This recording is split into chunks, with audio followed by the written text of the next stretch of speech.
주군을 위해 목숨을 아끼지 않은 장수들, 유비에게 조은이 있고 송건에게 주태가 있다면 조조에게는 이 사람이 있는데요. 호색한 주군 뒤처리하다가 죽음을 맞이한 장수, 바로 전희입니다. 오늘 손찬이 형은 죽은 조조의 여성 편력 때문에 단명한 비운의 장수 전희에 대해 알아봅니다. 전희의 자는 전에 내려오지 않으며 진륙은 출신입니다. 당시 복수를 대신해주는 게 의협심을 자랑하는 하나의 유행이었는지 서서가 그랬던 것처럼 전희도 지인의 복수를 해줍니다. 그러나 상대가 일반인은 아닌 현장으로 자택의 보디가드들이 질비했는데 술에 닭과 술을 싣고 진상하려는 것처럼 위장해서 지인의 원수 이영이란 자를 방문하는데요. 그때도 치킨은 못 참겠었는지 문을 열고 나온 이영과 그의 아내를 단칼에 베어 죽이고 유유히 빠져나옵니다. 그때서야 상황을 알게 된 보디가드들 수백 명이 전희를 추격하는데 무서워서 가까이는 가지 못하고 멀찍이 따라다니기만 한 것으로 보입니다.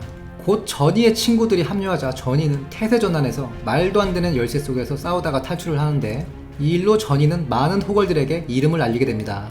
전희는 힘이 좋았습니다. 장막이 거병했을 때 전희는 그의 사병이었는데 장군기가 너무 무거워서 아무도 들 수 없을 때 전희는 한 손으로 이 깃발을 세웠다고 합니다. 참고로 이 깃발은 지금으로 치면 100kg 가까이 된다는 썰이 있습니다.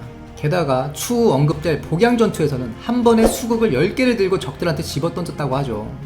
수국은 극 중에 비교적 짧은 극으로 일반인들은 한 손에 하나씩 최대 2개 정도 드는 무기라고 합니다. 전희가 주군을 장막에서 조조로 갈아탄 시점에 대해서 정사 전이전에는 짤막하게 하우돈 밑에서 공을 세워 사마가 되었다 나오는데 이때는 190년 동탁이 장안으로 빤스로 난 직후로 추측됩니다. 어떠한 계기로 조조군으로 옮겼는지는 전해 내려오지 않지만 당시 장막과 조조는 우애가 상당히 깊었으므로 아마 서주 정보를 가는 조조군으로의 호의적인 소속 이동이 아니었나 조심스럽게 추측해봅니다. 그런데 장막이 여포와 손잡고 모반을 일으키니 전희는 느닷없이 옛 주군을 적으로 돌려야 하는 운명이었겠죠. 아무튼 조조는 연주를 되찾기 위해 회군하여 복양에서 대치하는데 조조의 기습작전을 시작으로 여포군과 다음날 저녁까지 수십 차례 치열한 교전이 이어집니다. 이때 진영 서쪽을 수십 명의 병사와 방어하며 남긴 일화가 전희의 가장 유명한 무용담인데요. 화살이 비오듯이 쏟아지는 상황에서 전희는 적들이 10발짝 오면 얘기해라. 10발짝입니다. 5발짝 오면 얘기해라. 이미 왔는데요. 말이 끝나자마자 전희는 화국 10개를 들고 집어던져서 적의 예봉을 꺾어버리니 여포군은 해가 질 때쯤 결국 철수합니다. 이 공으로 전희는 도의에 임명이 되고 조조의 측근이 됩니다. 도의는 대충 호의직이라 보면 되는데 특히 전희는 80근짜리 쌍극을 드는 걸로 유명했습니다. 80근은 대충 50kg 정도 됩니다.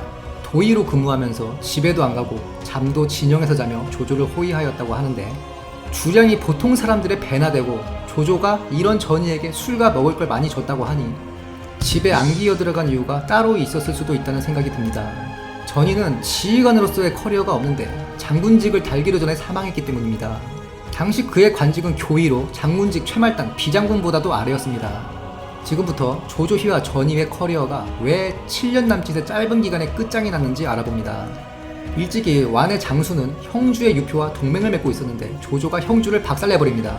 이에 뒷배가 없어진 장수는 조조에게 투항을 하는데요. 여기서 죽은 장제의 처가 미인이라는 얘기를 듣고 동했는지 조조가 장제의 처를 첩으로 들입니다. 그런데 후한기에 따르면 장수가 장제의 조카입니다. 장수는 이걸 모욕으로 느끼고 벼르고 있었는데 조조가 이걸 알게 됩니다. 그래서 은밀히 장수를 죽이려고 모의를 하는데 장수가 이를 알아채고 선빵을 쳐버립니다. 조조가 기병을 거느리고 도망치는 동안에 전희는 10여 명의 부하만을 거느리고 몸빵을 하는데 결국 수십 군데를 찔려 죽음을 당합니다. 같은 일 다른 처신이 있었으니 조은입니다. 결전에 따르면 조은이 계양태수로 임명되어 부임할 때 원래 태수 조범이 미망인이었던 형수를 소개시켜주려 하는데 쎄함을 느낀 조은은 이를 거절합니다. 아니나 다를까 조범은 이후 도망가 버리는데 만약 조은이 조범의 형수를 받아들였다면 정치적으로 꽤 곤란에 처했을 것입니다. 같은 조씨인데 처신이 이렇게 다르니 물론 한자는 다릅니다. 남자는 혀끝, 주먹끝, 조끝을 조심해야 한다는 어린 시절 국어 선생님의 훈화 말씀이 와닿습니다.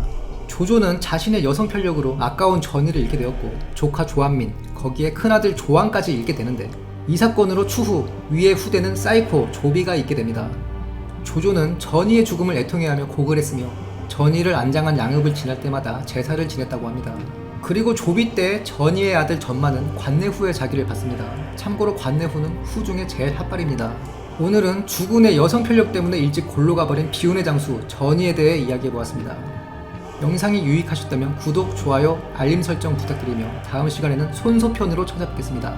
감사합니다.